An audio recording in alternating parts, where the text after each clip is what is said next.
unidos aqui no nosso grupo.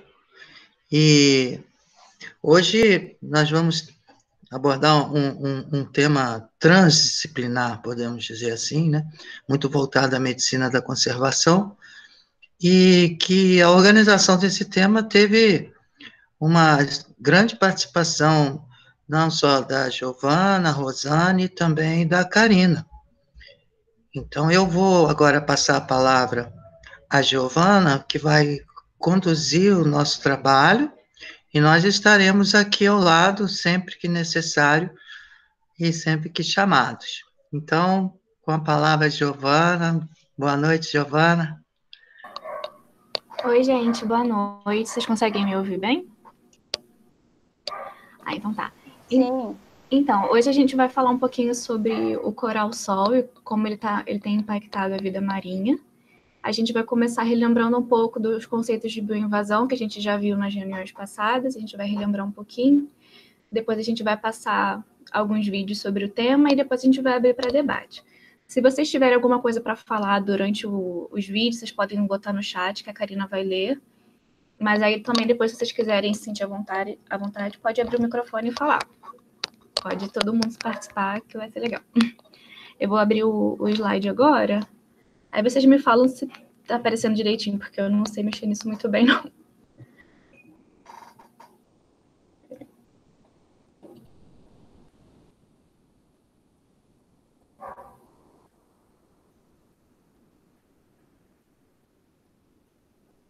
Tá aparecendo alguma coisa? Tá aparecendo o slide sem estar com a apresentação. Sim, eu vou começar. Eu vou desligar meu microfone e passar a palavra para a Karina, que ela vai continuar daqui, e aí eu vou abrir o slide direitinho. Tá bem.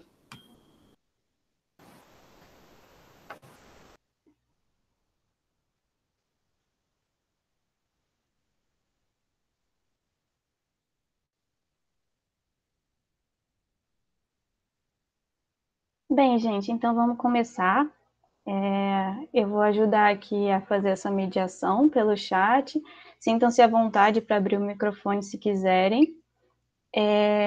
Vamos começar com essa revisão da aula do Sávio. Primeira coisa, vocês lembram o que é um bioinvasor? Respondam no chat, por favor.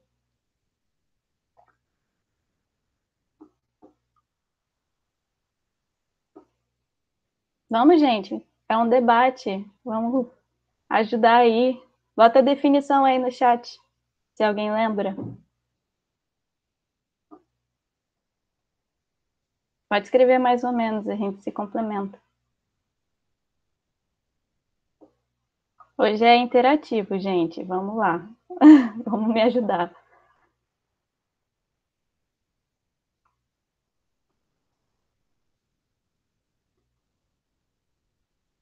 É um organismo não pertencente àquele ecossistema. Tá certo também. Espécie que não é nativa, introduzida. Introduzida é uma ótima palavra.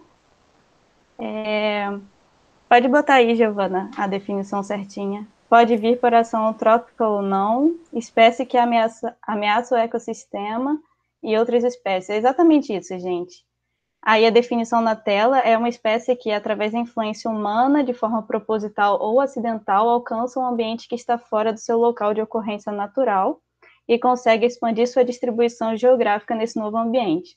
Essa definição eu peguei da aula do Sávio, viu? Então, Sávio, se tiver algum equívoco, você interrompa, por favor.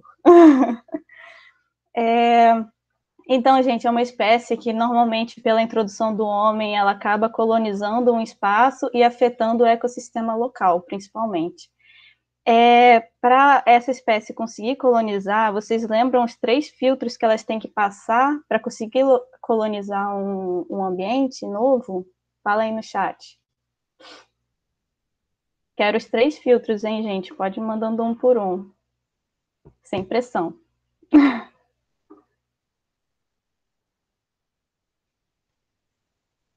Aí ficou difícil, né, Joana? A gente ajuda.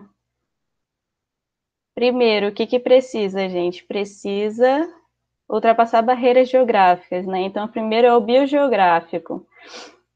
o desafio geográfico, principalmente que interrompe, né, a passagem ou a permanência em uma determinada área. Então, assim, por exemplo, vai falar até nos vídeos, mas pode ser com a ação de um barco, de uma plataforma de petróleo. Fisiológico, aí a Vitória lembrou, e biótico, muito bom. Espero que você não esteja com a aula aberta aí, você está colando. Então, gente, é exatamente isso. O fisiológico são as características biológicas do ser que permitem a sobrevivência nesse novo ambiente, né? E o biótico, principalmente, é a interação que ele vai ter com a fauna e com a flora. Muitos bioinvasores têm uma ação negativa, né? E é basicamente isso que a gente vai debater hoje sobre o coral-sol. Pode passar, Giovana. Vocês lembram como dá para prevenir ou controlar um bioinvasor no ambiente? Assim, primeiro passo, né? Primeiro passo é a gente não deixar ele chegar, é a prevenção. E quando ele chega, é agir o mais rápido possível para ele não colonizar aquela região, né? Aí, o principal é a gente ter medidas de erradicação para a gente conseguir eliminar daquele ambiente, que não é o ambiente natural que ele está, né? E depois, vocês lembram? É exatamente isso aí que está na tela, galera. A Giovana está me sacaneando. Então, quando não é possível a erradicação, a gente procura controlar as populações nessas áreas de ocorrência, principalmente se eles apresentam algum risco para as espécies endêmicas, espécies que só tem na região, né? Ou alguma espécie que esteja em risco de extinção, que pode ser prejudicada por esse bioinvasor. Aí, na imagem que a gente botou do lado, é exatamente um cara, né, fazendo a remoção desses corais-sóis que estavam nessas rochas, né, subaquáticas, para poder tentar controlar a quantidade desses corais. Gente, vamos participar mais, eu não quero ficar sozinha aqui tagarelando não, por favor, né? José perguntou, existe algum controle biológico? Então, eu vou falar o que eu andei pesquisando, né? O controle biológico, ele é um pouco complicado, aí estavam falando que o mais eficaz é a remoção manual, nos vídeos fala melhor disso daí, mas que precisaria também de mais incentivos do governo para a gente combater, uma vez que está colonizando toda a costa, né? Sabe, se tem algo para falar sobre essa pergunta? Posso complementar, sim, se a Valentina deixar. O controle biológico, o grande equívoco que geralmente ocorre é nós tentarmos combater o bioinvasor com a introdução de uma outra espécie que pode causar impactos a curto, médio ou longo prazo, muitas vezes não previsíveis, né? Então, muitas vezes se pesquisa um controle biológico e se não tiver realmente uma pesquisa muito, vamos dizer assim, bem estabelecida, um controle biológico que tenha segurança do ponto de vista ambiental, ele pode, por si só, agravar o problema. Porque aí, ao invés de você ter um único bioinvasor, você vai ter mais um, né? Então, essas questões são bem complexas, e você pode me dizer, mas aí você pode introduzir um controle biológico que já existia naquele ambiente marinho. Bom, se ele já existia, então não tem por que você introduzir. Então, essas questões são complexas, e por isso o grupo de trabalho ali, olha, está optando por um controle mais efetivo, embora que extremamente trabalhoso, e se não feito nos momentos iniciais da colonização, pode não ser bem sucedido, que é, no caso, a remoção, né? Mas, então, são considerações iniciais, é claro que eu não estou esgotando a resposta, mas que nos ajuda a pensar. Isso, como ele é um bioinvasor, a gente não tem um predador natural para ele aqui. É o que também favorece, né, a sua expansão no nosso ambiente dessa forma assim tão rápida. Um dos fatores, né? O resto vai explicar melhor nos vídeos que a gente vai passar. Mas é basicamente isso. Então, a gente vai passar agora para os vídeos, meninas? Sim, né? Então, Eduardo, será que tem como você passar o vídeo para a gente? Claro. Obrigada.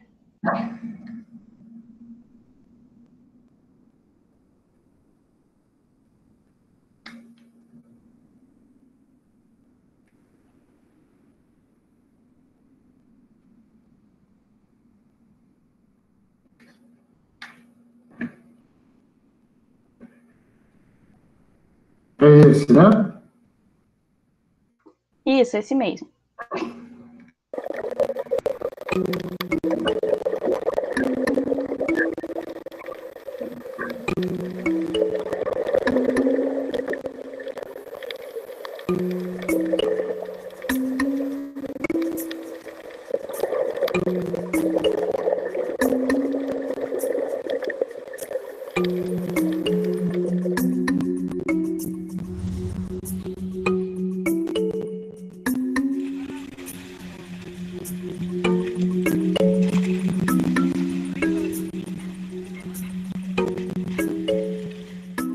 Fazer o manejo do coral-sol, então é a retirada das colônias, e para isso a gente usa então uma ponteira que a gente apoia na base da colônia e bate com a marreta para conseguir tirar a colônia inteira.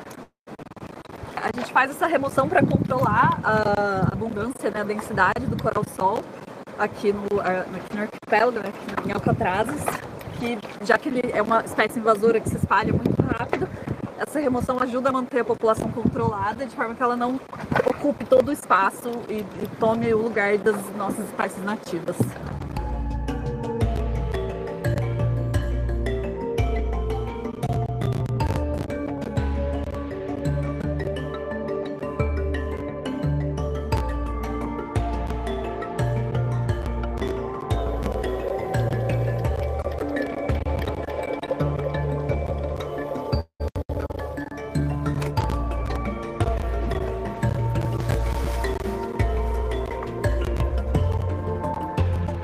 Essa daqui é a coccilia, ela tem os pólipos mais baixinhos em comparação com essa outra. Normalmente ela tem os pólipos um pouco maiores também, e ela tem uma coloração mais avermelhada do que a Tagucensis, que essa aqui ela é mais laranja amarelada e tem os pólipos um pouco mais altos. Embaixo d'água, quando ele está aberto, você vê os tentáculos saindo de cada um desses buraquinhos, né? Então cada um desses buraquinhos é um pólipo ou um indivíduo, né? Então o que a gente está vendo é uma colônia, são vários indivíduos. E aqui eles estão com os tentáculos recolhidos, né? Eles ficam com os tentáculos bem guardados lá dentro. Embaixo d'água eles ficam com esses tentáculos abertos, que é o que eles usam para se alimentar.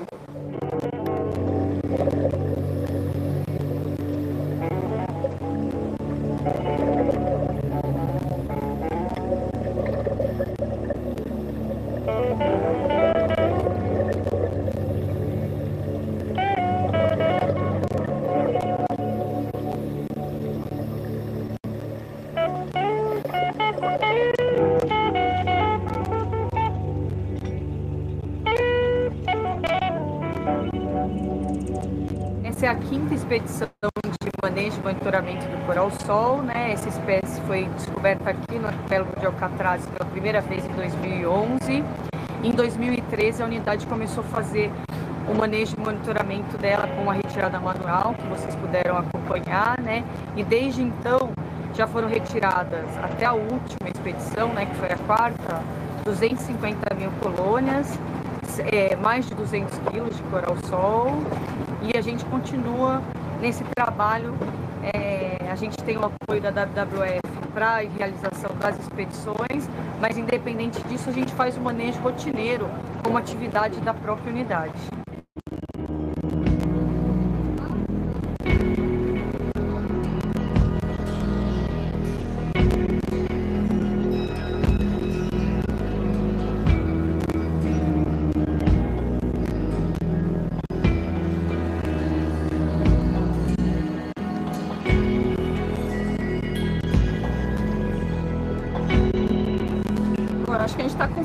Está tendo bastante sucesso assim, controlar a população aqui. Então, a gente tem áreas próximas aqui a Alcatrazes, onde não é feito manejo, e o coral-sol já tomou conta. Você tem paredões com 90% do substrato coberto pelo coral-sol, e aqui a gente não tem isso, a gente consegue manter a população controlada, e em alguns locais até diminuir bastante, consideravelmente, a abundância do coral-sol.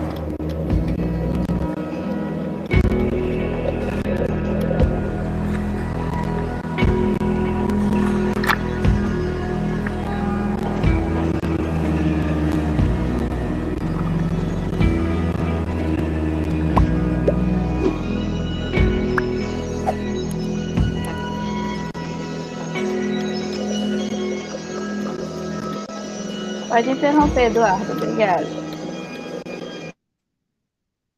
Obrigada. Responder essa pergunta aí antes da gente passar para o próximo vídeo, então. Professor, você que vai responder. Eu jogo logo a bola para você. A Paula perguntou: teve alguma motivação específica para a infestação do coral-sol por aqui? Mudança climática, alguma corrente? Na verdade, o coral-sol, ele encontrou, particularmente na plataforma continental brasileira, onde existe uma grande biodiversidade endêmica, vamos dizer assim, né, natural, mas que ele veio através, particularmente, das águas de lastro. Ele foi introduzido através de águas que são colocadas em navios para manter a estabilidade desse navio quando ele não tem a sua tara adequada, ou seja, o peso necessário para ele manter a estabilidade no seu trajeto, ou seja, no seu ambiente, onde a embarcação está inserida, que é a água, né? Então, por exemplo, se um navio sai do Brasil e vai, hipoteticamente, até a Ásia, e chega lá e descarrega, mas quando ele vai voltar, ele não tem carga para voltar suficiente, então ele lança uma água de lastro dentro do convés, dentro de compartimentos que são específicos para poder fazer um contrapeso para que esse navio volte com estabilidade. E durante muitos anos no passado, essas águas de lastro, elas não recebiam um tratamento adequado, e, portanto, muitas espécies que não necessariamente organismos de grande porte, mas invertebrados, foram introduzidos na nossa costa. E essa é a melhor explicação para a introdução do coral-sol aqui na costa brasileira. Portanto, complementando, as condições de temperatura, de salinidade, e as condições, os fatores bióticos e abióticos que compõem, vamos dizer assim, o ambiente no qual ele foi introduzido, possibilitou seu estabelecimento e dispersão. Eu espero ter respondido. Respondeu sim. Vou ler a pergunta do José também. Ele falou: caso não responda nos vídeos, tenho outra dúvida. O José, eu vou ler agora. Eu não lembro como é a reprodução deles. Isso eu acho que explica no vídeo que a gente vai passar agora. Mas teria algum risco dessa remoção manual aumentar a difusão? Não. Nesse caso, a remoção manual é a mais eficaz do ponto de vista de mitigar, de diminuir, mas como o próprio vídeo colocou, as questões de bioinvasores, e vocês devem lembrar da minha palestra, muitas vezes, após a fase de estabelecimento, é uma utopia a erradicação desses bioinvasores, porque chegam tanto do tamanho populacional que, por mais que exerçamos esforços do ponto de vista do manejo, seja do ambiente aquático ou do ambiente terrestre, florestas e etc., Dependendo de cada situação, nos resta muito pouco a fazer no sentido de monitorar e criar métodos alternativos de controle. E dentre esses métodos, a remoção manual, para o coral-sol, ela tem sido considerada mais eficaz. Agora, eu faria uma sugestão, ao invés de abrirmos para tantas, acho que a gente poderia, é só uma sugestão, se nós passássemos os próximos vídeos, porque muitas das dúvidas serão respondidas a partir do próximo material audiovisual, e aí a gente volta a debater, se vocês concordarem. Isso, vamos fazer assim. Então, eu vou ficar anotando aqui as dúvidas e a gente passa para o próximo vídeo. Eduardo, você pode transmitir o vídeo aí, por favor? Sim. Gente, Obrigada. depois do vídeo, vocês podem abrir o microfone para falar também, tá? A professora Kátia ainda não chegou, mas vocês fiquem à vontade também para comentar alguma coisa, tá bom? Não fiquem com vergonha, por favor. Qualquer coisa pode digitar o chat que eles também viram.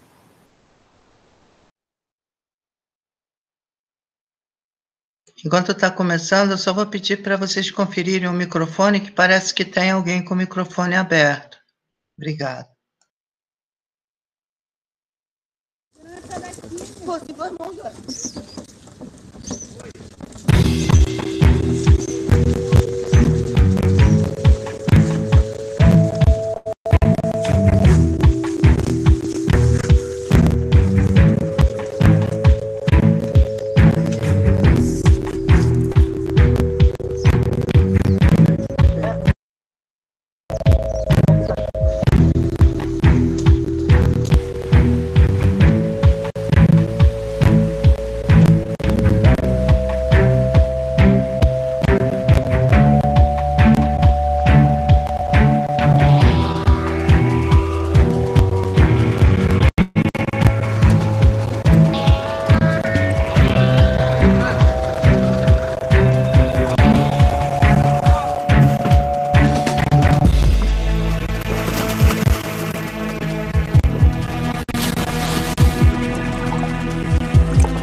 Esses animais amarelos e laranjas presos às pedras são conhecidos como corais-sol. São duas espécies originárias do Oceano Pacífico e começaram a infestar o litoral brasileiro nos anos 80. Os mergulhadores que você está vendo são voluntários do projeto Coral-Sol, uma iniciativa que busca estudar e conter essa ameaça à saúde do mar brasileiro. Quando uma pessoa que não conhece, não sabe, chega e fala, poxa, mas o coral é tão bonito, né? Não é possível que ele faça mal, é tão mais bonito do que outros corais que tem aqui no Brasil. Esteticamente é verdade, é um coral bonito. O problema é que ele desloca e desconstrói toda a comunidade que já está estruturada aqui. Então, quando a pessoa fala isso, ela não está pensando no que acarreta a presença dele, a presença e o domínio do coral-sol na região. No começo eu até ficava, porque eu não gosto de matar bicho. Pô, e tem que matar, tirar esse bicho da água. E aí, né? Tem aquela coisa da gente de biólogo, de, pô, vou matar, né? Mas aí você fica sabendo que isso causa muito mal. E aí tem que fazer mesmo. O projeto Coral-Sol foi criado em 2006 como resposta ao problema do coral-sol. O primeiro trabalho que a gente fez, na verdade, era esse. Era um levantamento de onde foi encontrado e a quantidade que teve lá na ilha. E esse, na verdade, virou base de todo o nosso programa de monitoramento que a gente tem hoje. Era uma catástrofe, podia ser localizada, podia ser remediada, né? A ideia, na verdade, era essa, descobrir como fazer que aquilo parasse. Com os primeiros dados conclusivos da invasão, um pequeno grupo de biólogos se juntou ao Instituto Biodiversidade Marinha para transformar sua preocupação em algo concreto. O Instituto Biodiversidade Marinha foi criado em 2004. Nessa primeira fase, nós desenvolvemos alguns cursos voltados para esses alunos de pós-graduação ou graduação. Apoiamos também o desenvolvimento de dissertações e teses com projetos na parte ambiental marinha, e hoje em dia nós sustentamos projetos de maior porte, como o projeto Coral Sol e outros projetos voltados para a área aplicada da indústria do petróleo e as questões de conservação das espécies nativas e as comunidades marinhas costeiras de modo geral. Uma boa parte dos esforços é voltada para o estudo das espécies Tubastré tagucensis e Tubastré coccinea, conhecidas popularmente como coral-sol. Diversos pesquisadores vão à Ilha Grande todos os meses para pesquisar características das duas espécies e monitorar seu avanço. Que tipo de local e inclinação preferem? Qual temperatura e salinidade suportam? Como se reproduzem? Como crescem? Quais seus impactos? No resultado de uma única pesquisa pode estar a chave para conter seu avanço.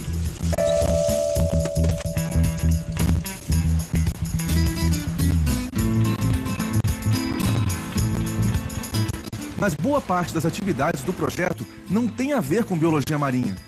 Quando passaram de meros espectadores para agentes ativos de mudança, os criadores do projeto tiveram que abraçar novos papéis. Lidar com seres humanos, por exemplo. Então, a gente vai fazer hoje uma trilha interpretativa. Vocês já devem estar sabendo, né? Como fizeram a descrição ontem, que é uma trilha terrestre e subaquática.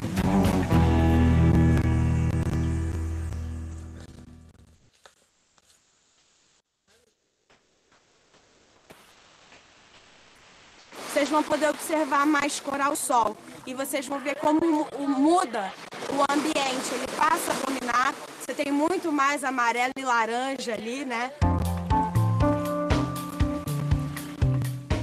Polyps that look like little white flowers coming out of it as well.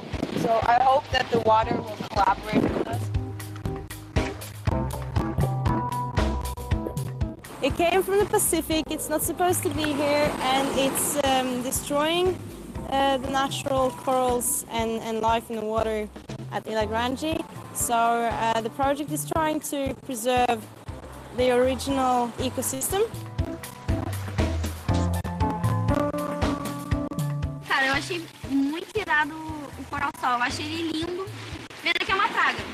Se fosse eu, assim, sem entender muito, assim, de conservação, preservação, eu deixaria mais, assim, porque eles são muito fofos, muito lindos. Quando a gente tem um turista ou um morador que se encanta pelo coral-sol, a gente tenta mostrar a quantidade de vida que a gente tem além do coral-sol. Então, a gente vai para o costão, mostra os nossos corais nativos, mostra o coral-cérebro, e aí a gente fala que, olha, isso tudo que você está vendo, que pode ter um colorido um pouco menos bonito, pode não parecer uma florzinha, mas isso tudo vai embora quando o coral-sol fica.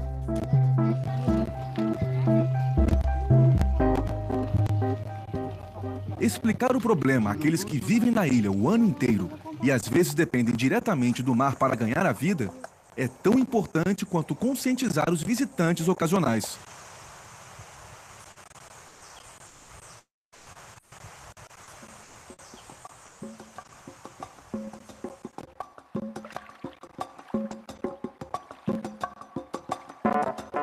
Você pesca? Então, se ele atingir a pesca, vai causar um problema para todo mundo. Porque se o peixe não consegue se alimentar dele e ele está tomando espaço do alimento do peixe, daqui a pouco não vai ter mais alimento, o peixe pode migrar para uma outra região. A parte da educação ambiental do projeto, ela inclui trabalho com diversos públicos, né? Então a gente tem um trabalho com as comunidades, um trabalho com os professores da Baía da Ilha Grande, temos um trabalho com os voluntários, que são universitários, e temos também um curso de capacitação para agentes de turismo e gestores ambientais. A proposta principal do projeto qual é? Controlar a praga. Qual é o principal problema que ele causa? O que? Tá alastrando, mas o que tem isso? O que tem de mais? A gente também está montando um curso para capacitar os agentes de turismo, os barqueiros da região, até os gestores ambientais que lidam com o turista diretamente, para que eles possam trabalhar uma campanha de conduta consciente e possam também colocar a temática do coral-sol, porque ele acaba sendo um atrativo, né, para quem vai mergulhar, é um coral muito bonito, mas a pessoa também passa a saber do problema que ele está causando na região.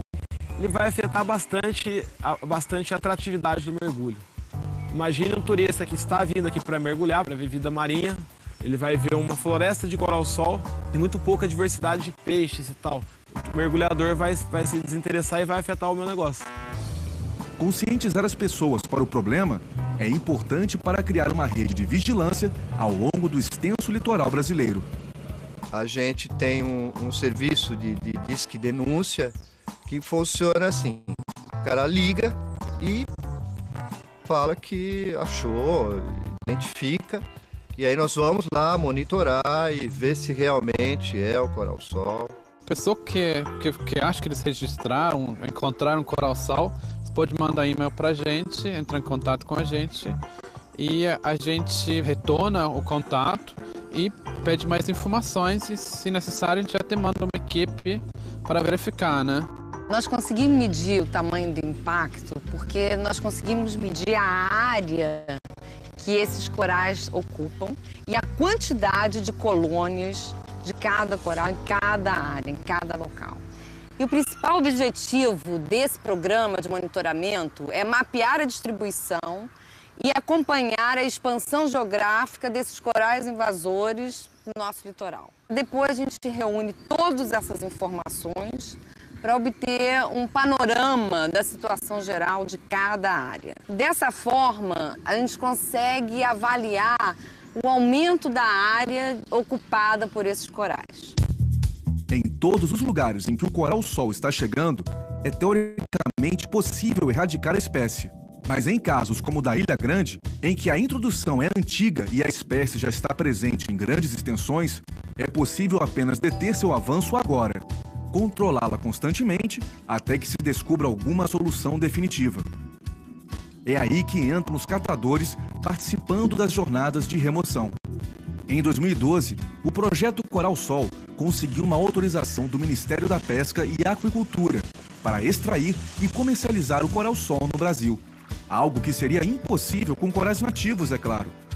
Mas com essa permissão, é possível organizar um ciclo autossustentável, em que catadores vão ao mar, retiram o coral e recebem uma renda extra com isso.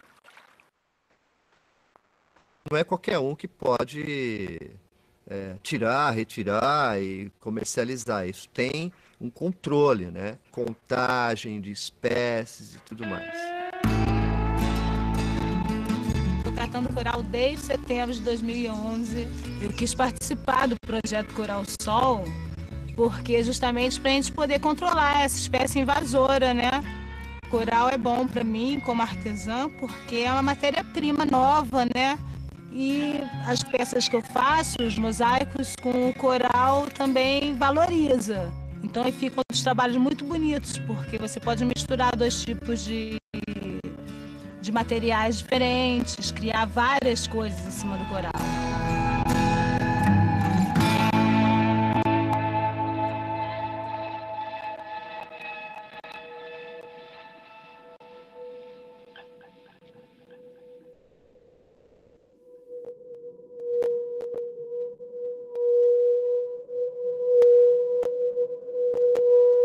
Embora o Código Ambiental Brasileiro trate a contaminação por espécies invasoras como um crime similar à poluição, não há qualquer definição específica sobre como tratar casos de bioincrustação.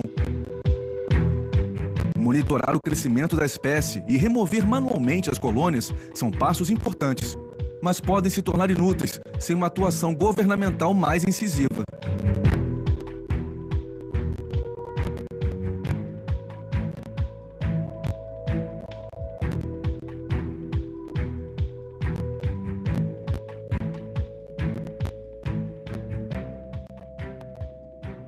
Eu acho que dá para vencer sim. No Disque Denúncia, o pessoal ajudando, os catadores, dá para vencer essa batalha sim. Uma batalha silenciosa e urgente contra o inimigo que trabalha dia e noite para ocupar um território crucial para a saúde do mar brasileiro.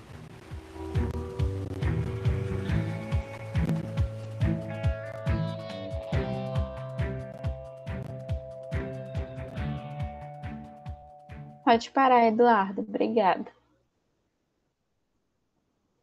Então, gente, gostaram do videozinho? Ele é bonitinho, né? Então, que bom que gostaram.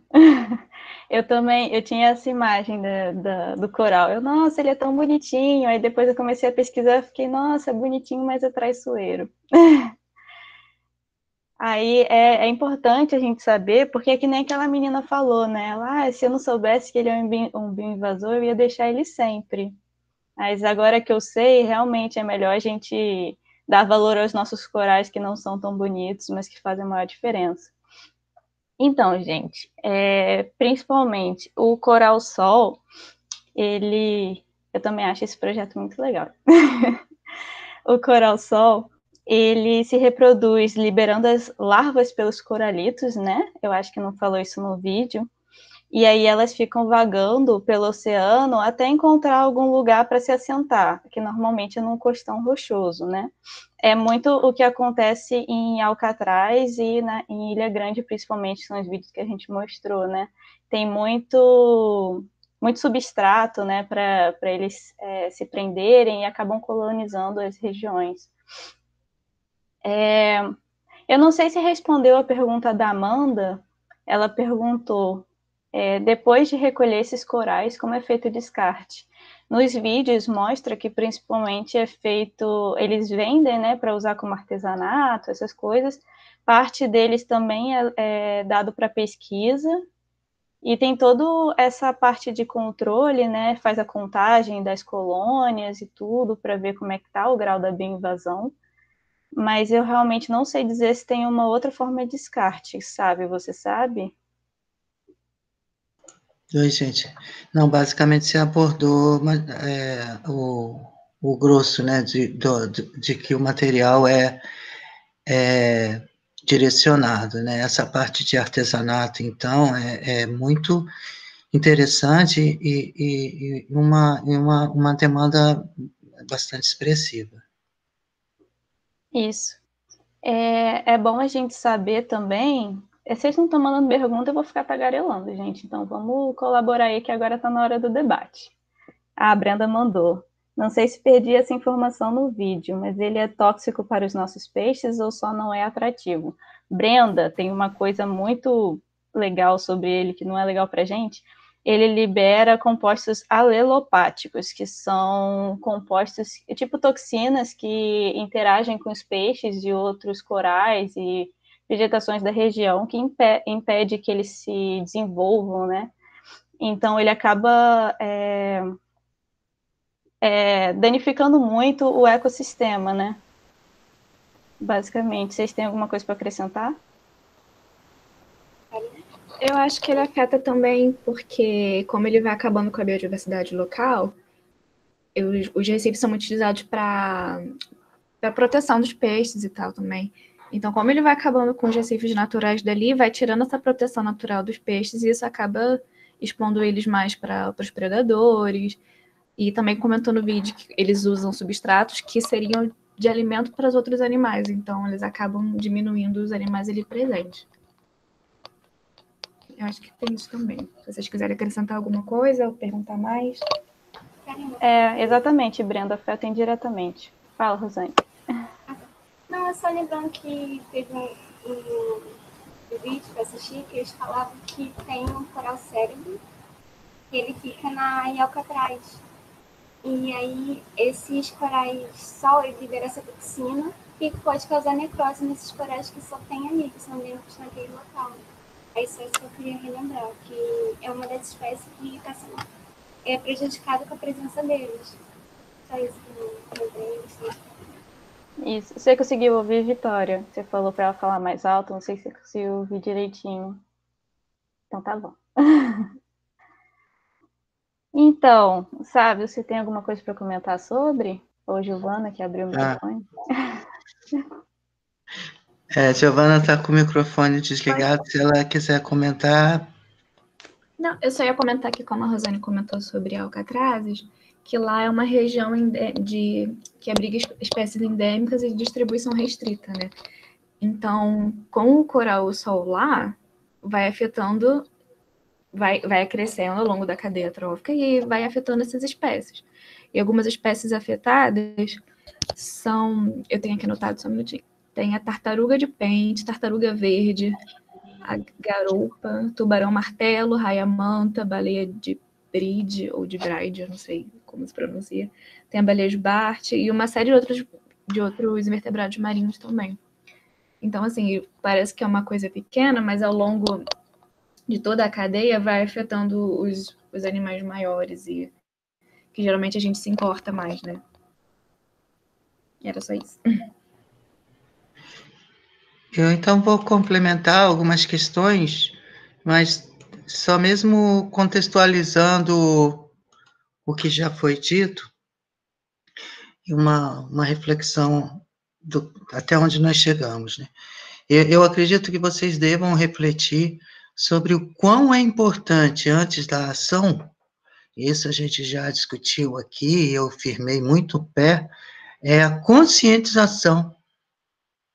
Antes de você sair agindo, agir é muito importante, mas se você não tem o conhecimento e a base, você pode ir por um caminho errado, você pode querer achar o coral-sol lindo e querer proteger ele na costa brasileira.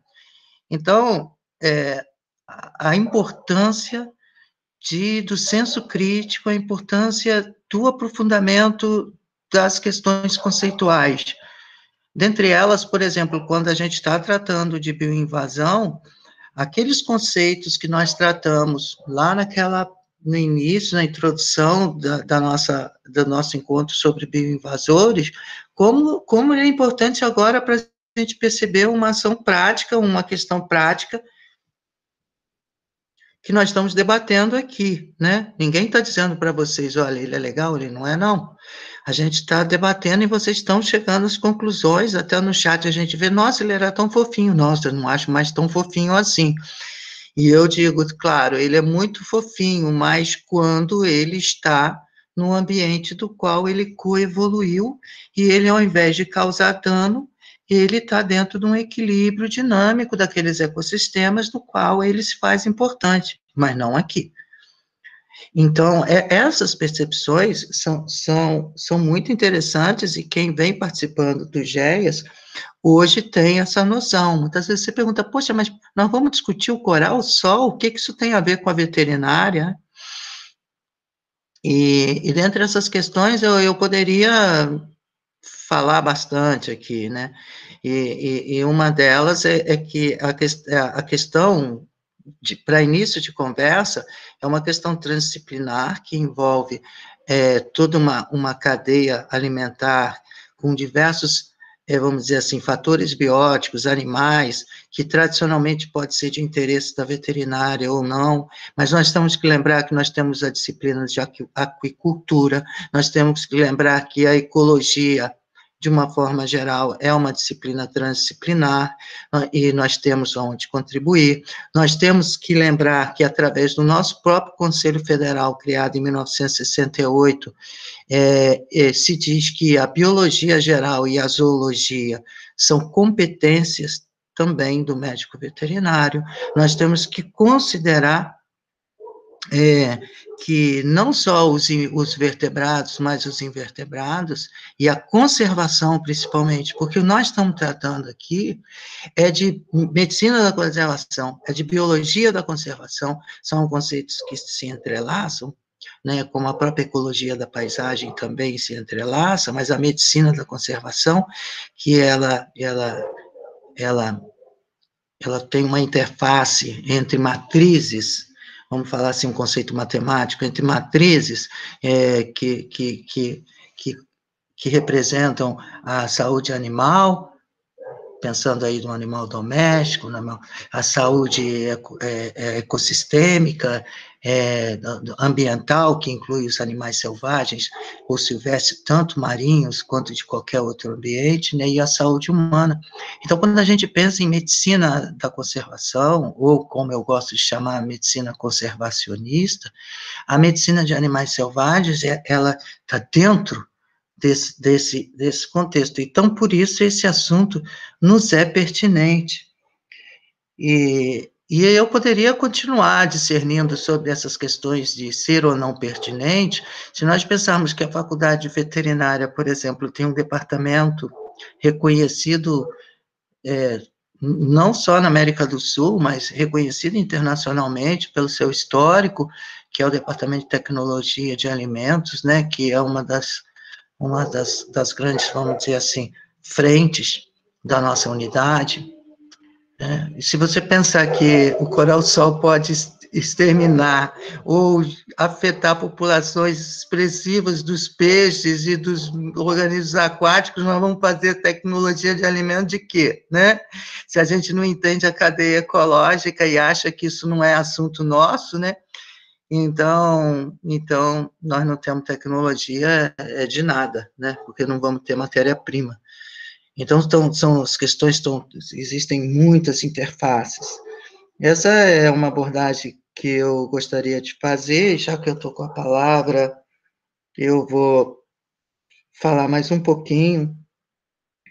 Algumas questões que foram colocadas nesse segundo vídeo, que respondem também, que complementam uma pergunta. Eu falei que os corais-sol encontraram aqui um ambiente propício, então é preciso encontrar o ponto fraco, né,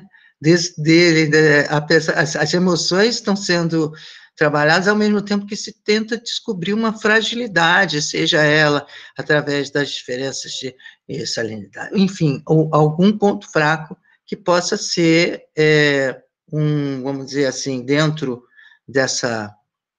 desse combate, dessa guerra, e assim pode-se dizer, né, eu estou lembrando agora da arte da guerra, né, você descobrir determinados pontos fracos que possam, do ponto de vista do controle biológico da espécie, não do controle biológico de introdução de uma outra espécie, mas do controle biológico dessa espécie, serem adotados como estratégia.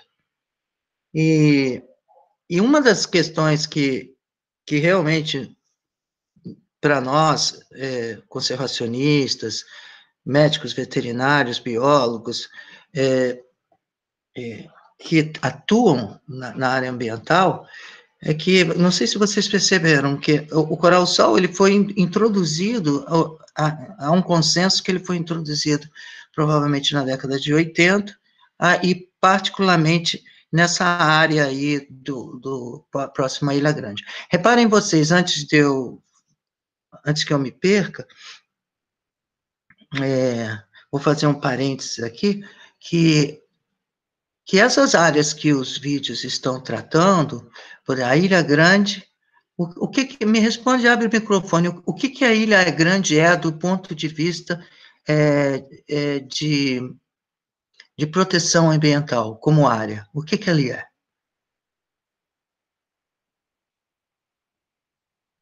Responde aí, pessoal. Quem pode me dizer?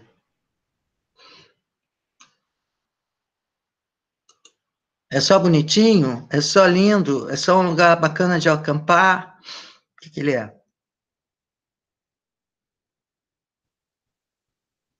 Vitor falou, um local turístico. Não. Ele é também, mas eu estou falando do ponto de vista de políticas de conservação e do ponto de vista da legalização do território, do ponto de vista da conservação. Júlia falou, Parque Nacional? Não. Ele é um parque estadual. E ele é administrado pelo Instituto do Ambiente do Estado do Rio de Janeiro, que é o INEA, que é grande parceiro nosso, e nós temos uma parceria no qual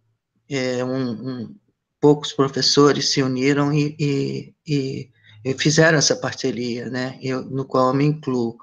São 3 professores, principalmente, trabalharam firme nesse convênio com o INEA, né, que é um convênio que se renova. Então, nós temos os parques estaduais, até mesmo por nosso histórico de contribuição com o órgão, como espaços muito prováveis, possíveis de atuação, né? Nós já atuamos em parques estaduais, né? Como eu tenho um histórico aqui de atuação no Parque Estadual da Serra da Tiririca. O que é lá, lá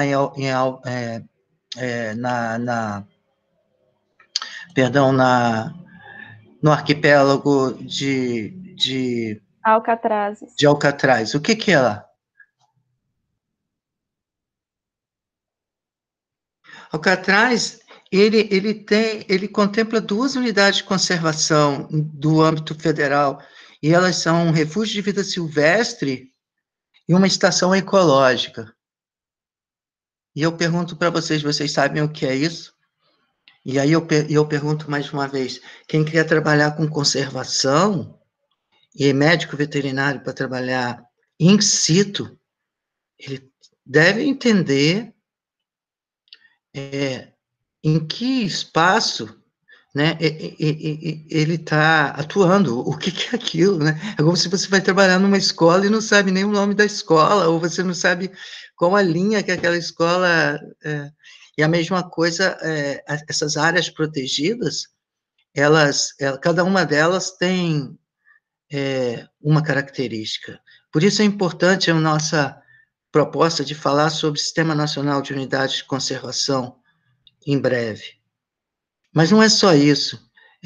O mais grave é que esse bioinvasor, ele ameaça as unidades de conservação, olha isso. Eles ameaçam os recortes territoriais que foram reservados para a manutenção da biodiversidade. E se dentro desses recortes territoriais essa biodiversidade está ameaçada, imagine fora. Né? Imagina onde que a gente quer, porque lá você ainda encontra, algumas populações, sejam cetáceos, enfim, seja qual for. Então, é importante a gente perceber isso, a gravidade do bioinvasor, do coral-sol, porque ele não atinge só as áreas, vamos dizer assim, não tão contempladas pela legislação, vamos dizer assim, pelos interesses conservacionistas, vamos dizer assim, pelas conquistas conservacionistas, que são essas unidades de conservação tão ameaçadas hoje, né, com as atuais políticas, mas já não chega, os bioinvasores, a gente ainda tem, né, políticos que também ameaçam. Então, essas questões são muito complexas, por isso o conhecimento transdisciplinar forma o cidadão, e o cidadão consciente. Por isso, eu creio que o nosso GEAS, ele tem uma amplitude para abordar temas que fazem de vocês estudantes diferenciados, e é isso que é a grande proposta, de ter estudantes realmente conscientes, não que... E eu desejo isso para todas as escolas, né? Mas o que eu queria complementar, dentro dessa minha pequena e breve explanação, que acabou se tornando maior, é que se nós percebermos a capacidade de expansão desse bioinvasor, por não existir, de fato, um predador que possa... um predador natural que possa controlar essas populações, elas estão se expandindo. Então, elas caminham, por exemplo, para outras regiões. Lembra do conceito do estabelecimento e depois a expansão do território, né? A conquista de novos territórios por esses bioinvasores? Então, eles começam a se alastrar como se fosse uma grande neoplasia, né? Eles começam a se alastrar, imaginem vocês, que o substrato da plataforma continental, o substrato é onde esse mar costeiro se sustenta, Ele é repleto de corais diferentes, como foi citado o coral cérebro. São pepinos do mar, estrelas do mar, uma variedade enorme de algas e uma biodiversidade de um colorido maravilhoso, intenso, que aumenta ou diminui, claro, dependendo da profundidade, dependendo das correntes marinhas, dependendo da região que nós estejamos tratando, né? Mas que no Brasil tem uma representatividade incrível, e que é muito, por exemplo, conhecida na região de encontro de correntes quentes e frias, por exemplo, na região de Cabo Frio, né, e arredores. Então, quando o coral-sol ele começa, imagina num terreno, a gente não está vendo isso, mas imagina ele como uma couve-flor, imagina, fazendo uma analogia grosseira, como se toda aquela biodiversidade, que muitas vezes, na verdade, é essencial para a cadeia alimentar, que inclui os vertebrados e invertebrados, desde os cavalos marinhos, peixes, tartarugas marinhas, toda uma variedade de cetáceos, e etc. Então, se esses corais-sol eles vão recobrindo, como se fosse uma grande couve-flor, esse solo, né? esse substrato marinho, ele lineariza, simplifica a cadeia ecológica, a cadeia alimentar, a cadeia trófica, de forma que ela entra em colapso.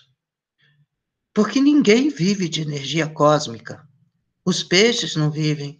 As tartarugas marinhas, se forem as tartarugas, os queloniamidas, precisam se alimentar de algas, enfim, e outros, e as cabeçudas de crustáceos, e etc. Mas aonde que esses bichos não vão estar mais?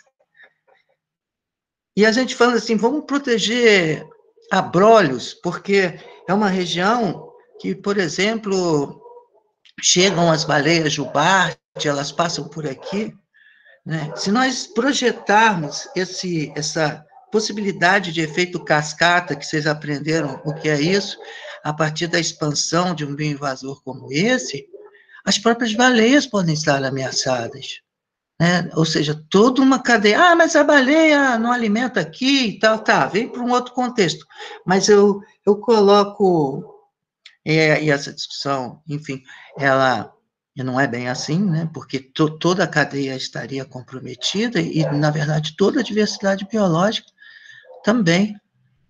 Então, a partir dessa reflexão, eu retorno a palavra à Giovana, porque só mesmo para reforçar a importância do tema e o quanto é importante também nós termos um conhecimento conceitual, estarmos antenados nas questões que muitas vezes fogem da hiperespecialidade que nós nos dedicamos, mas que nos trazem a possibilidade de compreender melhor nosso mundo e aonde a gente está inserido e aquilo que a gente faz. Giovana. Professor, até nos materiais que a gente estava pesquisando, sobre, lá em Ilha Grande, tem estudos que falam que a Tubastracoxine, eu não sei pronunciar, mas uma das espécies do coral já dominou, em 2011, 59% da área dos costões rochosos, e a outra espécie já chegou a 62% em 2011. E aí está falando que se em 2000 foram registrados 30 locais com coral, esse número saltou para 78 em 2011, em uma expansão linear de 2,1 km por ano. Então, assim, eu também tinha visto que esse coral cresce em média 1 centímetro por ano, o que é muito mais do que os outros corais costumam crescer. Então, como ele não tem predador natural, como ele teoricamente é mais resistente e cresce mais rápido que os outros, ele vai cobrindo tudo, vai destruindo tudo. E aí vai acabando com toda a biodiversidade que tem ali, né? Um dos fatores que fazem ele ser tão agressivo, né, é essa capacidade de reprodução muito rápida que ele tem. Ele chega na maturidade sexual dele muito rápido, antes do que os outros corais. Então, isso favorece também a distribuição geográfica dele acabar sendo maior, ele invadir outros espaços, ele libera esses compostos alelopáticos também que chegam a matar as espécies locais. E, assim, nas minhas pesquisas também, a gente conseguiu perceber que ele já está bem alastrado pelo litoral brasileiro. Então, assim, é um caso muito mais grave do que a gente consegue perceber. Pode ter começado com 1, 2 navios lá atrás, plataforma de petróleo e tal, só que hoje ele já colonizou, já se reproduz com muita facilidade no nosso litoral, tomando muito espaço das nossas espécies, né? Eu vi também nas minhas pesquisas que cientistas estão estudando a possibilidade dos compostos químicos do coral-sol seriam utilizados para a produção de ração para a avicultura, correção de pH do solo na agricultura e até combate de doenças, né? Então a gente vai tentar trazer um mal que vem um bem, entendeu? Tentar trazer também alguma solução dessa bioinvasão, já que a gente está retirando as colônias para tentar controlar a população, tentar fazer alguma coisa com essas colônias que tragam benefício para a sociedade, né? Kátia, você que chegou agora, quer comentar alguma coisa da sua vivência com esse coral, talvez? Tem pressão? Pode abrir o microfone. Oi, boa noite. Eu não tenho experiência nenhuma com coral. Eu estava lá no meio do cerrado, o ambiente marinho está um pouco distante para mim. Adorei a participação da Kátia, foi muito... foi ótima. Então, Rosane, quer falar mais alguma coisa? Basicamente foi isso que você já falou, né? Fala mais perto do microfone, tá bem baixinho. Então, basicamente foi isso mesmo que vocês já chegou a comentar aqui, o professor comentou, você ajudando. Porque, assim, agora o que tem que fazer? Tem que tentar controlar. Porque ele está se alastrando muito, muito rápido. Ele já está no Rio de Janeiro, São Paulo. O que eu estava lendo, ele já chegou até Espírito Santo. Então, assim, uma alternativa que eles estavam fazendo, que passou no vídeo até, que era poder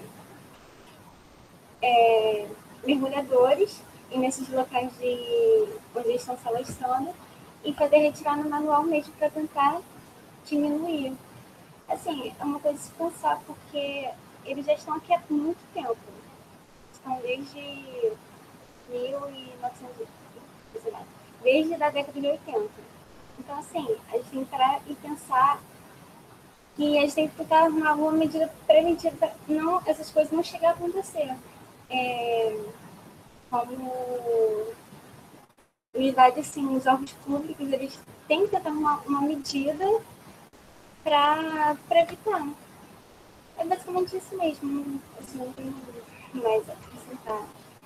Se alguém tiver alguma dúvida e quiser falar no chat, a gente pode tentar responder. Eu queria só complementar alguma coisa que a Rosane falou, que embora a gente leia assim, se espera que os órgãos públicos façam alguma coisa para controlar. Na verdade, assim, o que vocês têm em mente e já conhecem hoje, já foi batido aqui com a bioinvasão, é que quanto mais tempo, quando a Rosane falou que ele está há pouco tempo, ele não está há pouco tempo, não. Ele está há 40 anos, isso é muito tempo para um bioinvasor. E vocês estudaram comigo que quanto mais rápido for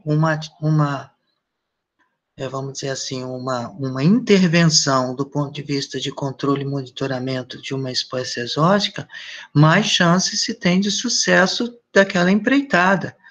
Mas se você deixa passar bastante tempo a partir de que as populações se estabeleçam, e mais que isso, elas expandam o seu território, se torna praticamente incontrolável.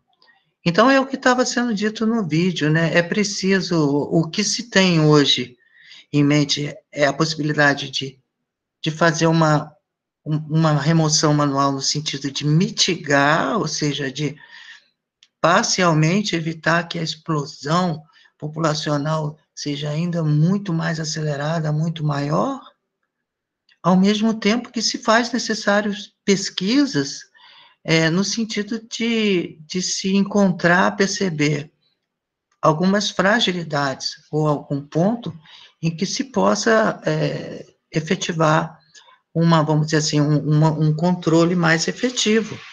Mas é sabido que a bioinvasão, historicamente no mundo, ela se torna algo crônico, praticamente uma utopia, pensar em... Então, depois que o problema ocorre e se deixa alastrar os 10, 15, 20, 30, 40 anos, aí você vai parar e pensar o que vai fazer?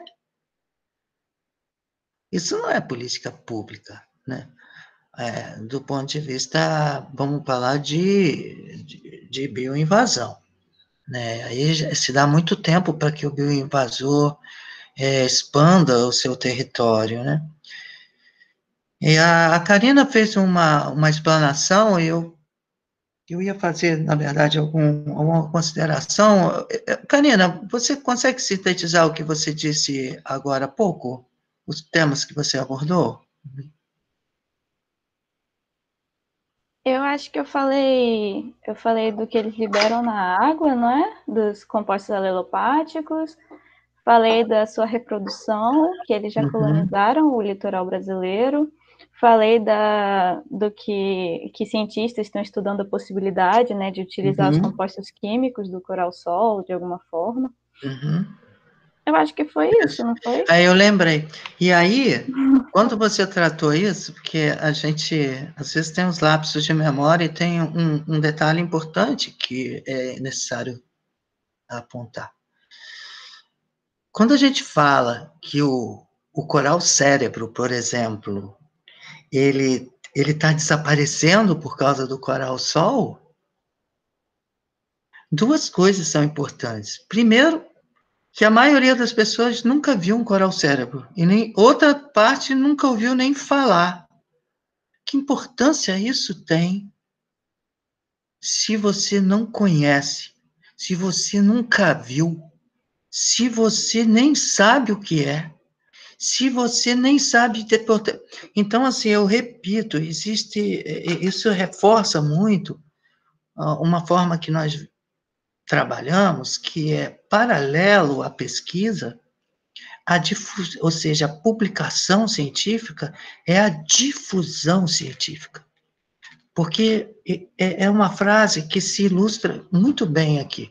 Você só protege, você só ama, você só tem compaixão, você só se sensibiliza, você só... Aquilo que você conhece. Se você não conhece, não tem importância nenhuma. Eu vou falar de um ser que você não sabe, que ele vive num planeta, que você nunca ouviu falar do planeta, desse ser, isso não te atinge. Então, se nós vamos falar de o que te atinge falar do coral cérebro?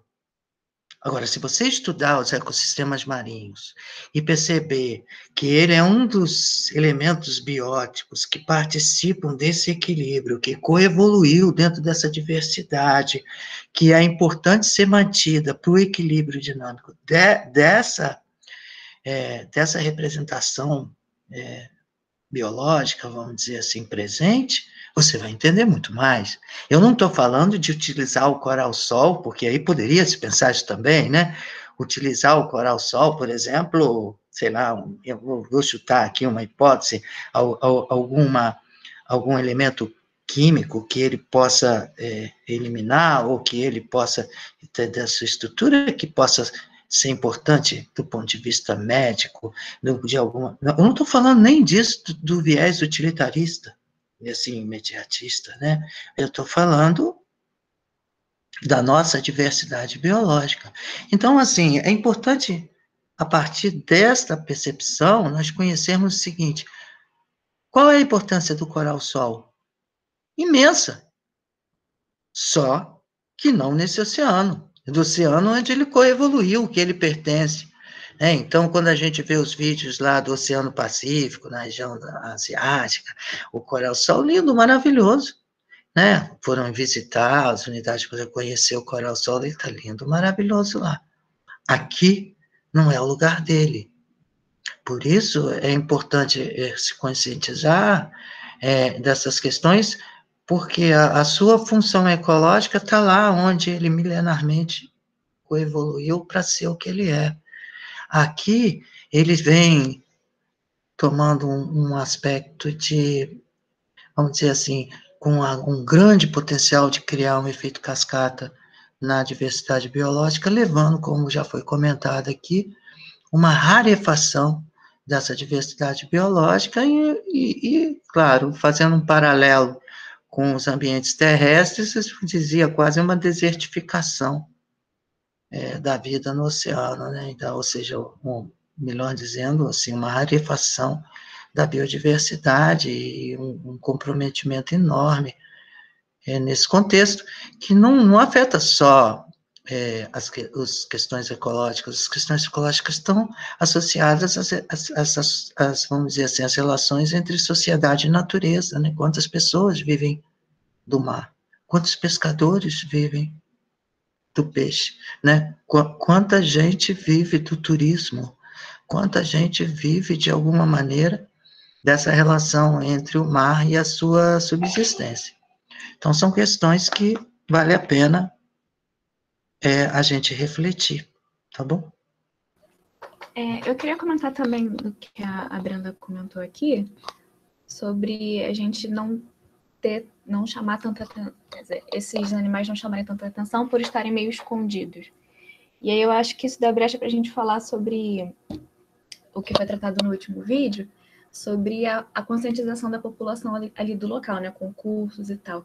E eu acho que isso é importante no meio acadêmico como um todo, a gente levar a informação científica de forma que as outras pessoas que estão fora desse meio entendam a importância, e principalmente também em unidades públicas, as pessoas também não sabem o que a gente faz dentro da universidade, muitas vezes porque é um material com termos muito técnicos e as pessoas não estão acostumadas a ver. Então, eu acho muito importante, a gente se levar a informação científica para as pessoas que não têm tanto acesso a universidades, assim, muitas vezes são leigos. É importante as pessoas conhecerem tudo que está acontecendo no Brasil, toda a diversidade que a gente tem aqui, para poder proteger. Como o professor falou aqui, a gente só protege o que a gente conhece, Não, é essencial a educação ambiental, Se você for extrapolar, eu tenho certeza que aqui alguém já fez algum mergulho, passeou por Ilha Grande, viu esses corais e nem sabia que ele era tão danoso assim para o meio ambiente, sabe? Muita gente daqui, do Rio de Janeiro, já visitou muito Ilha Grande e não sabe disso. Então, eu acho assim, nosso país tem um litoral muito extenso e a gente deixar esse tipo de informação muito restrita aos ambientes acadêmicos é danoso para todo mundo, Até principalmente as pessoas que lidam diretamente com a pesca, com esses animais, que interagem com o ambiente aquático e não sabem o que estão vendo. Então, eu acho importante difundir esse conhecimento também. Sim, Karine, é importante ressaltar também em quais ambientes acadêmicos, e de fato tem universidades que estão comprometidas com esses estudos, mas do ponto de vista de sair da zona de conforto, de deixar um pouco de lado o conteúdo programático secularmente estabelecido e ousar discutir questões atuais, essas fronteiras. Então, é importante, de fato, essa ousadia que vocês tiveram, que a comissão organizadora, principalmente do GES, teve, de eleger, de ser favorável a discutir um tema que tradicionalmente nem é abordado em algumas universidades se elas não possuírem uma linha de pesquisa financiada pela Petrobras, por quem quer que seja, para trabalhar com aquele tema, né? A própria bioinvasão, quantas universidades têm uma disciplina sobre isso, ou dentro do conteúdo programático, vamos dizer assim, um aprofundamento no âmbito que tem sido dado, por exemplo, aqui no GEAS, nos últimos encontros. São raros, não são todos. Então, assim, é importante explorar essas fronteiras, abrir esses horizontes, e abordar assuntos que são importantíssimos, né, que são assuntos urgentes, que já se passou da hora, inclusive, como foi dito aqui, né, que muitas vezes os bioinvasores acabam, e o papel da universidade, né, de estar atuante, né, nesse contexto. Então, assim, vocês estão de parabéns. O José mandou uma pergunta aqui no chat, professor. Ele falou, ainda que eles já tenham colonizado uma grande área e façam sua reprodução em terras brasileiras, os navios ainda têm papel relevante no aumento da carga desse coral por aqui?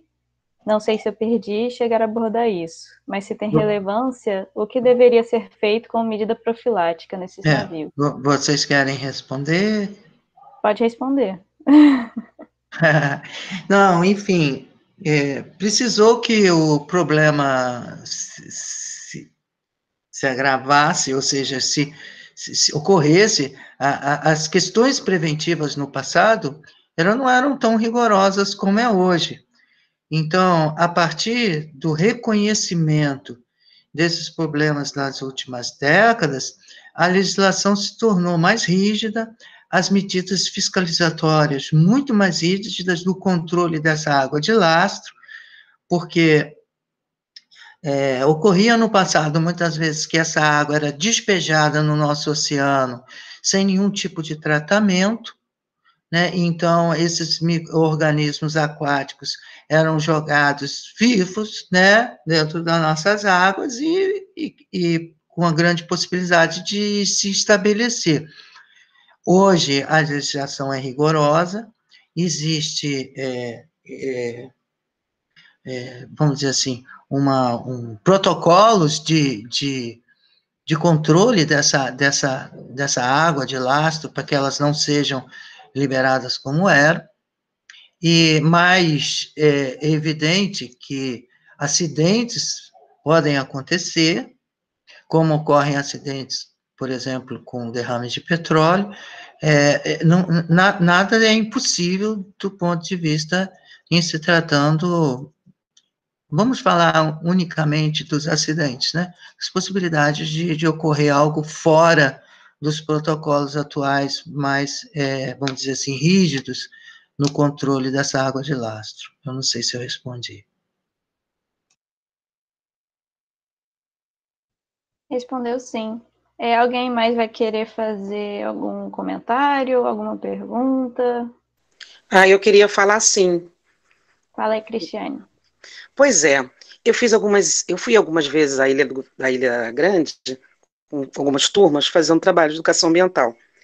E eu lembro que já nos primeiros 2010, 2011, eles já avisavam sobre, lá nós tivemos algumas informações sobre o mexilão perna-perna, que estava sendo substituído pelo coral-sol, e que isso estava trazendo, né, uma dificuldade muito grande financeira para as pessoas que viviam desse mexilão. E eu me lembro também que em 2015, o Ministério Público, lá Federal de Angra dos Reis, acionou, né, na Justiça Federal, e conseguiu, na verdade, as medidas para controlar esse coral invasor no litoral do Rio, tentando, né, no litoral lá da Bahia, de Angra dos Reis, na Ilha Grande. E eu lembro que tinha, assim, algumas determinações que eram voltadas para algumas instituições, como a Petrobras,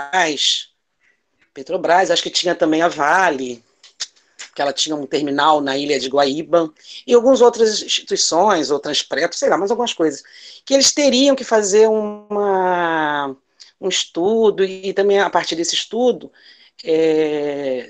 fazer realmente determinar as ações que eles poderiam fazer para controlar. Visto eu me lembro que eles falaram para a gente que o início tinha sido lá em Campos, na bacia, quer dizer, tinha sido na Bacia de Campos, não em Campos, mas na Bacia de Campos, o início lá na década de 80 da chegada do Coral-Sol. Vocês sabem dizer se, a partir daí, essas instituições têm investido alguma coisa, têm feito alguma ação realmente para que se conheça mais, para que se faça algum controle, ou isso ficou perdido lá atrás?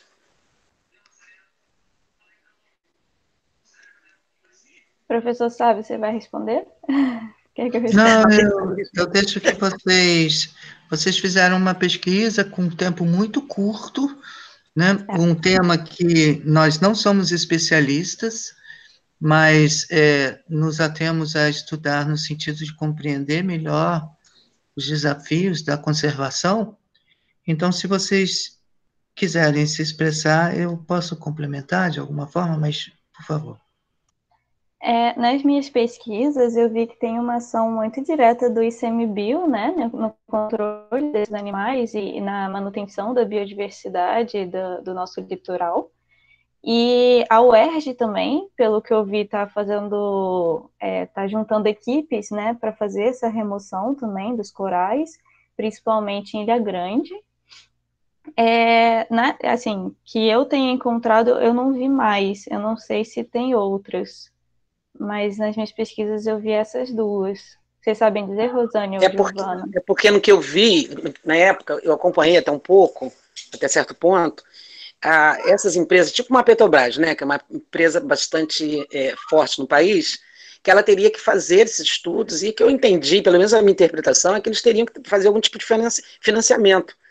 Então, o que eu tenho visto, que eu vi da USP, né, aqui hoje na apresentação, você falando da UERJ, mas eu não estou vendo assim, se vocês encontraram alguma... a Petrobras está investindo, a Vale está fazendo algum investimento nesse sentido de fazer pesquisa e de se conseguir pelo menos algum caminho, né? Isso é lá de 2015, eu me lembro que a ação foi em 2015, e eu acho que logo um ano ou 2 anos depois eles ganharam essa ação, eles conseguiram essa determinação, mas também não sei mais, eu não acompanhei mais, eu não sei se isso está valendo, se a Petrobras realmente está fazendo seu papel, se a Vale está, e as outras também que estavam envolvidas, que eu não lembro mais o nome, e se isso acabou ficando nas mãos de instituições públicas, porque muitas dessas instituições não estão fazendo o papel que deveriam fazer, ou pelo menos foi determinado pela justiça, né?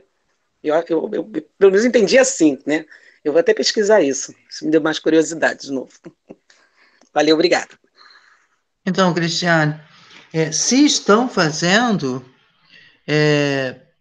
no esforço de busca, vamos dizer assim, que foi feito pelos alunos para atualizar o tema, não foi encontrado mais do que a Karina falou. Então, a gente não pode afirmar que muitos resultados ou não têm sido, mas assim, é sabido que as dificuldades que o país passa no momento, até mesmo pelas políticas públicas adotadas, né, que o ambiente não se tornou a prioridade que deveria se tornar, né?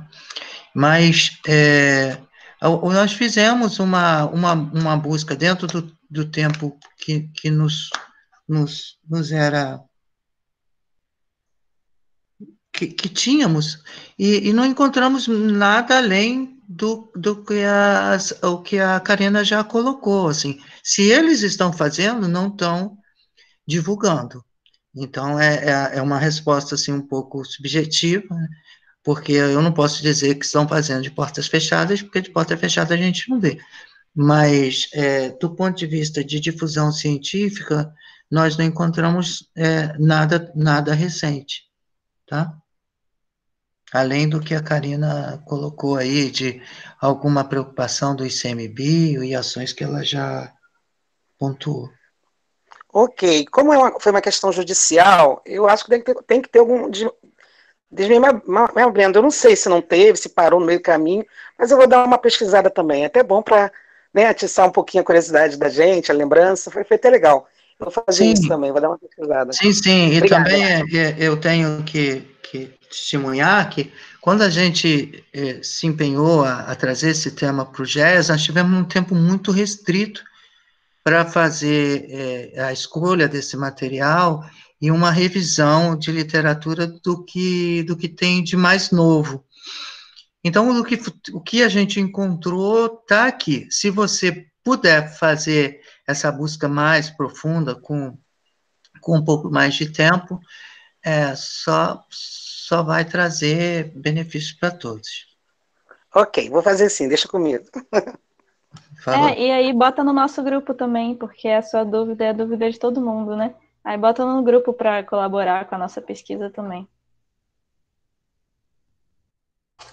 Alguém mais quer falar alguma coisa? Eu vi que a Kátia destravou o microfone uma hora lá, hein? Eu vi. Gente, vocês estão querendo que eu fale, né? Não, eu só ia comentar que eu tenho uma amiga que trabalha em Alcatraz, mas é ICMBio, né? E eles fazem retirada mecânica do coral-sol. Eu não sei qual é a frequência. Posso até perguntar para ela como está essa questão, mas eu sei que eles vão até a ilha, né? Fazem mergulhos e vão retirando, fazendo essa retirada manual para tentar evitar que cresça, né? Porque erradicar é praticamente impossível, mas pelo menos controlar um pouco ali no parque. Eu vi que, não sei se foi em Alcatraz ou se foi em Ilha Grande, que o ICMBio faz esse monitoramento regularmente, né? Geralmente com 2 ou 3 duplas, né, de mergulhadores, mas já teve, se eu não me engano, 3 expedições até agora, tipo, como se fosse um mutirão de muita gente para ajudar na remoção, patrocinado pelo WWF. Que aí isso foi muito importante porque eles trouxeram muito mais volume, né, de pessoas para conseguir tirar o que estava ali. Mas o ICMBio costuma ter, sim, esse monitoramento regular, mas em menos quantidade, claro.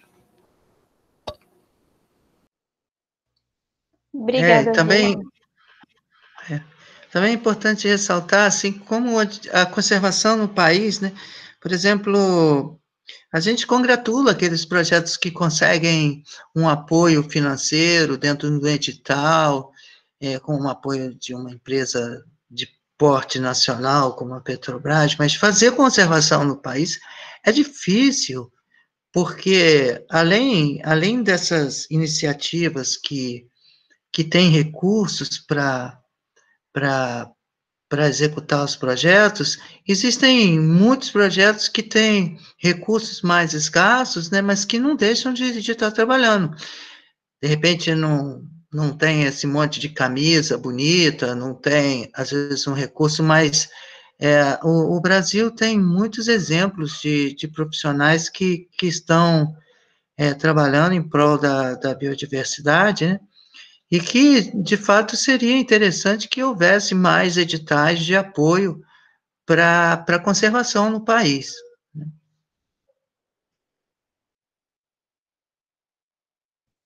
A conservação é um assunto muito complicado, né, no país, ainda mais quando você fala na conservação de ambientes marinhos, que não é uma coisa que todo mundo esteja atento no ecossistema e tudo, que volta na necessidade de uma boa educação ambiental, né?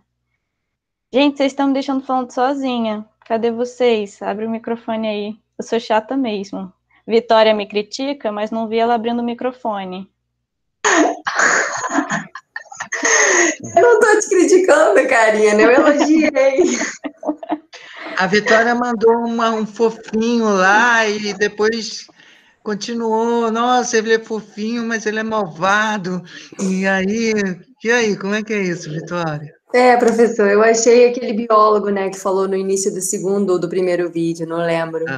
Ele falando que a gente não gosta de matar bicho, e realmente, né, a gente não gosta de matar bicho, foi bem fofo a colocação dele, porque se a gente não explica, se a gente não traz o fato do coral ser uma praga, destruir outros animais, destruir o ambiente, dificultar toda uma alimentação, toda uma cascata, vai ser só isso, vai ser um bonitinho que a gente não vai tratar nunca, não vai tirar nunca. Aí eu achei fofinho, só isso. Sim. Viu, Vitória? Se eu não te puxo, tu não fala. Eu queria perguntar uma coisa. A gente separou mais algum vídeo? Tem a primeira parte do projeto do Coral Sol, tem uns 15 minutos, mais ou menos. Posso mandar o link para o Eduardo passar aqui para a gente, enquanto vocês vão conversando. Vocês topam? A gente ainda está de boa, ainda é 8 horas. Vamos ver? Eu acho que explica um pouco mais a fundo essa parte da biologia, do coral e tudo. É Aí um pouco mais vocês veem detalhado. como um debate assim, vamos dizer assim, participativo é legal, né? Um tema que inicialmente a gente ficaria assim, poxa, mas Coral Sol, e agora se você vê que todos estão aí, mesmo que estão quietinhos, eu tenho certeza que estão sensibilizados sobre essa questão, né? Muitos falam assim, nossa, meu sonho é trabalhar com tartaruga marinha, meu sonho é trabalhar... Olha, o que a gente está discutindo tem tudo a ver com a cadeia ecológica, né, do mar, né? Então... Sabe uma coisa que eu quero aprender? Eu não tenho conhecimento nenhum, mas tem um pesquisador que ele faz histopatológico de corais. Eu acho que seria muito legal a gente começar a fazer aqui, mas enfim, mas tem que aprender ainda. Mas a quantidade de organismos que tem ali, mesmo do que vive ali, né, de parasitas, de bactérias, enfim, seja lá o que for, é muito pouco conhecido, né? Então, eu acho que é uma área bem legal, assim, que eu quero ainda aprender, não sei quando, mas é um projeto. Que bom. É bom estabelecer uma meta, né? uma linha, e são janelas, né? Dentro daquilo que a gente vem conversando, né? Que o pesquisador, ele, como diz o Wilson, né? Ele deve, de preferência, caminhar para longe do barulho das armas, né? E enquanto o soldado marcha em direção aos estrondos da guerra, né, o pesquisador ele tem a chance de buscar lacunas que são extremamente importantes para a ciência, mas muitas vezes não estão sendo contempladas, né? E essa observação da professora Kátia é muito pertinente. Aí a Cristiane já achou e já mandou no chat. A mulher está trabalhando. Decisão judicial de que falou. Você pode abrir o microfone, porque eu acho que a maioria não sabe exatamente do que está sendo tratado, que determina medidas de controlar uma decisão judicial, mas né, ela é de 2017, mas o que está sendo feito hoje em 2020? Né? Então, é importante discutir isso, né? Porque às vezes existe... Você pode falar, Cristiane? Então, eu achei agora, porque falando com você, eu fui lembrando, né, a partir do que as meninas mostraram, eu fui lembrando do que eu tinha visto, do que eu tinha acompanhado lá em 2015, 2016, mas depois eu não acompanhei mais, aí eu consegui encontrar esse daí. Né, isso foi só o que eu vi falando sobre essa decisão mesmo de fazer um monitoramento, de fazer estudos e de também de propor ações. E aí a gente não sabe qual é o complemento disso, porque é uma decisão de 2017. E eu queria saber agora o que está acontecendo em 2020, né? Se isso teve continuidade, né?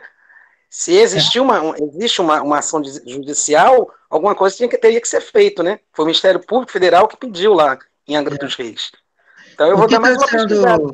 O que está sendo feito não estava facilmente disponível, porque a gente pesquisou o que pôde, mas não vou dizer que não exista, mas nós não encontramos nada tão recente, né, do ponto de vista de difusão científica. Tá, vou continuar pesquisando. Bacana. Karina, vamos ver o vídeo? Vamos, eu só ia complementar, o primeiro vídeo que a gente passou é de 2019, então mostra que ainda é um problema, né? Mesmo as ações e tudo, ainda é um problema que está em crescimento. Eduardo, tá aí? Pode passar o vídeo, por favor.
Ilha Grande é um paraíso coberto de mata tropical encravado no Atlântico Sul, entre os estados do Rio de Janeiro e São Paulo.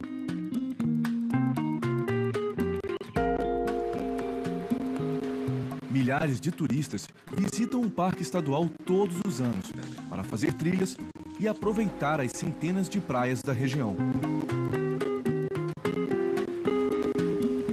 É também uma área de grande biodiversidade, que abriga milhares de espécies de animais e plantas, centenas delas endêmicas, ou seja, existem apenas aqui.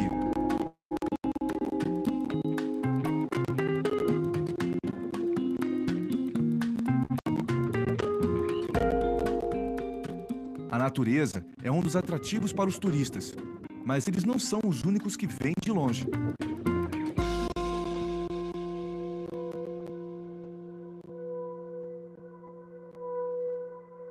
Esses animais de tentáculos amarelos e laranjas, presos às pedras, são conhecidos como corais-sol. Eles se destacam no cenário submarino porque não são daqui. Vieram de muito longe, do Oceano Pacífico.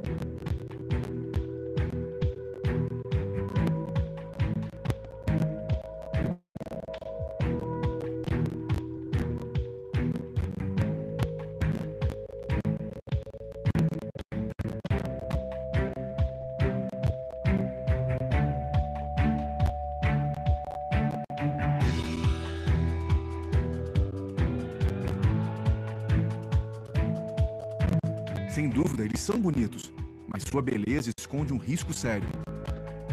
No curso de mais algumas décadas, eles podem acabar com boa parte da diversidade marinha, dos costões e recifes brasileiros, transformando tudo num tapete amarelo e laranja. Uma invasão que pode prejudicar desde pequenos crustáceos menores que uma unha até os peixes que vão parar na nossa mesa. Para entender essa ameaça, vamos visitar o marco zero da invasão, a Baía da Ilha Grande, e descobrir como ele chegou aqui, porque ele se adaptou tão bem às águas brasileiras e quais consequências sua presença pode trazer.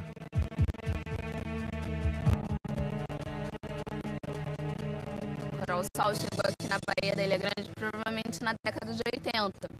E que são, na verdade, duas espécies. A gente costuma chamar de coral-sol mais popularmente. Mas são duas espécies, a Tubastreia tagucensis, que é a mais amarelinha, e a Tubastreia coccinea, que é a mais alaranjada. Uma espécie exótica ou introduzida, a gente também usa esse termo. É uma espécie que ela está fora da sua área de distribuição natural, ela está fora da sua área nativa, onde ela se originou e se dispersou naturalmente. E ela é chamada de invasora quando ela passa a apresentar algum impacto negativo sobre a comunidade nativa ou algum impacto econômico, sobre a saúde.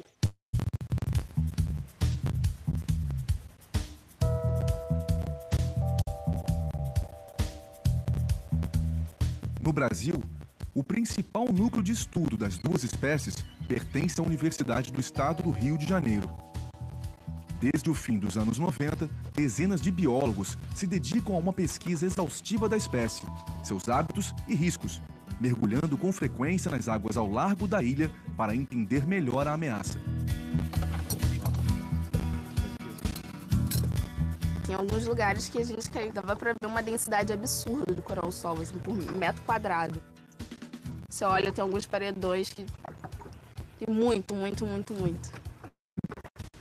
E aí você percebe que ainda tem muito trabalho pela frente para a gente poder conseguir controlar essas populações de coral.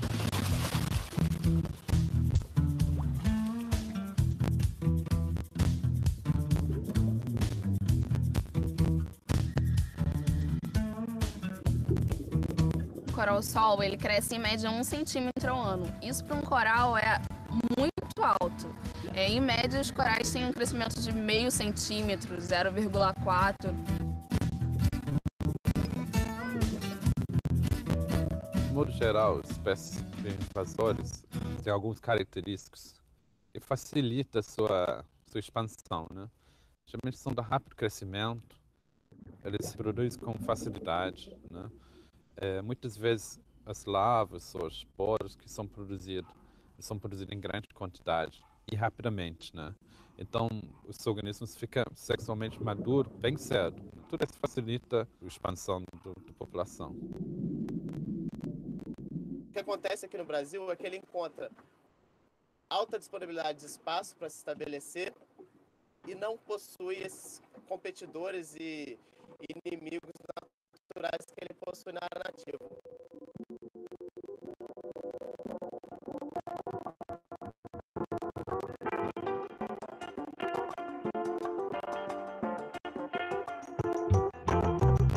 Cada pólipo de coral-sol lança ao mar cerca de 20 mil larvas todo ano. Em aquários, já se observou que as larvas permanecem ativas por cerca de 100 dias.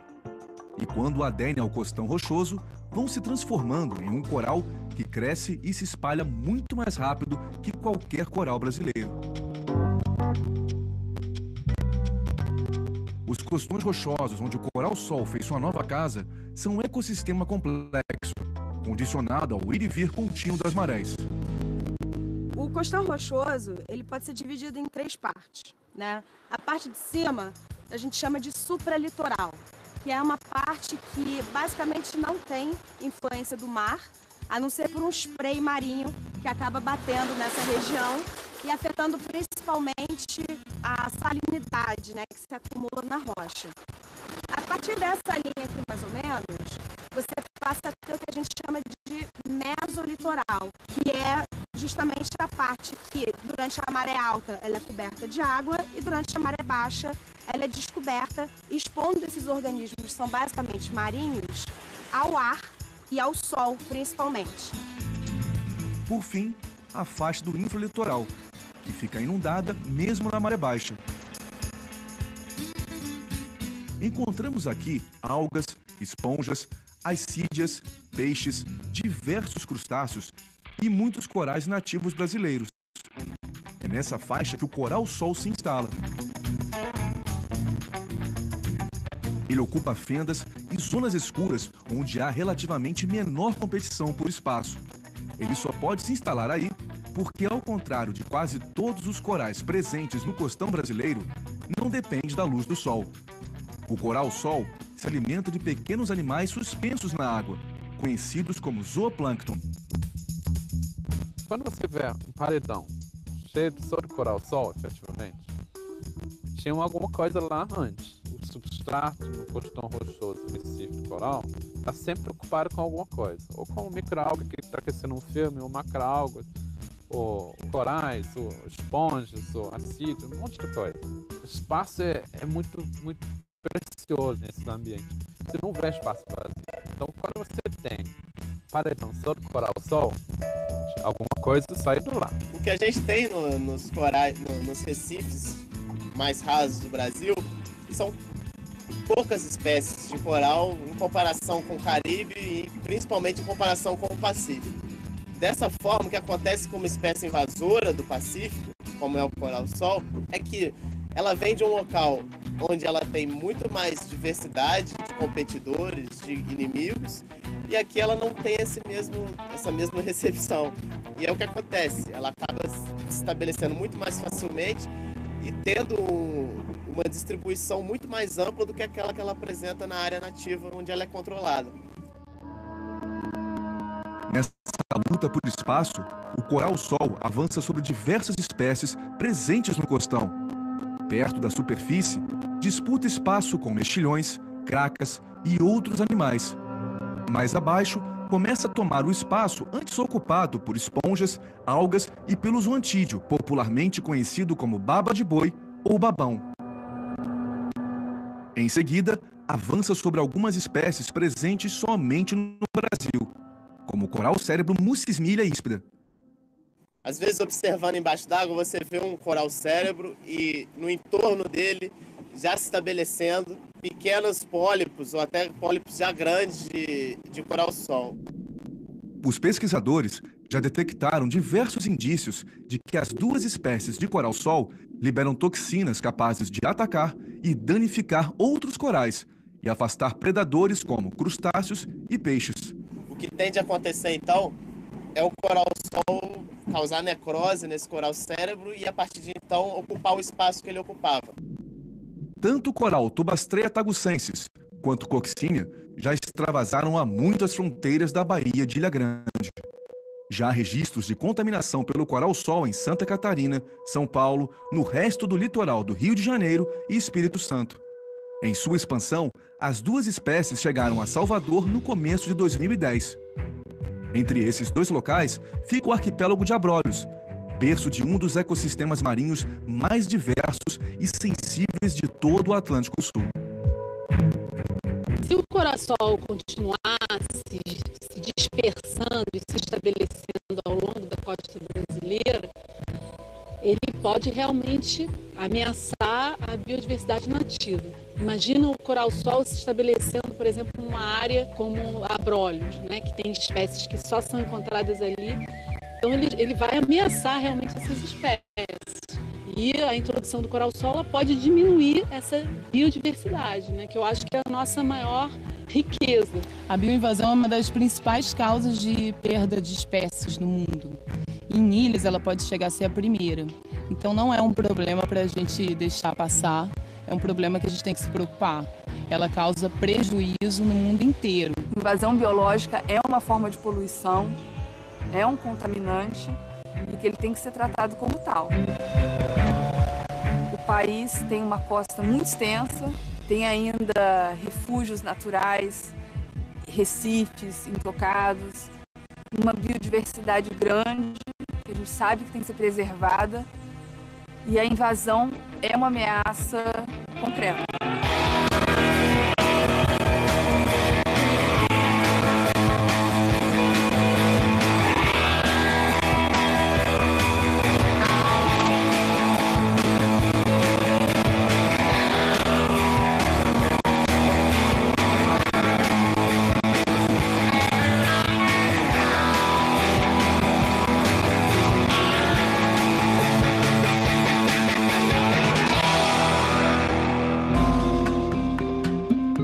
Pode interromper, Eduardo. Obrigada.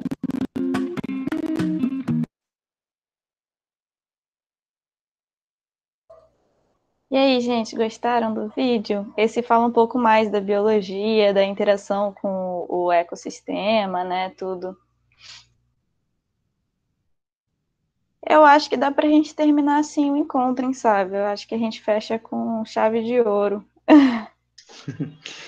Eu também acho que é muito importante nós sermos pontuais e agora são 20 horas, 18 minutos. Acredito que nós alcançamos nosso objetivo. Eu quero parabenizar todos vocês aqui presentes, mas em especial a Rosana, a Giovana e a Karina, que se dedicaram muito para que esse encontro de hoje fosse tão bem sucedido como foi.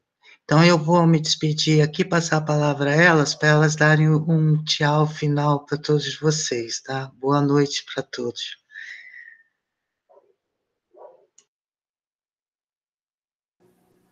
Boa noite, gente. Muito obrigada por terem participado, por terem interagido com a gente. É muito importante esse retorno de vocês sempre participando. Obrigada, gente. Boa noite.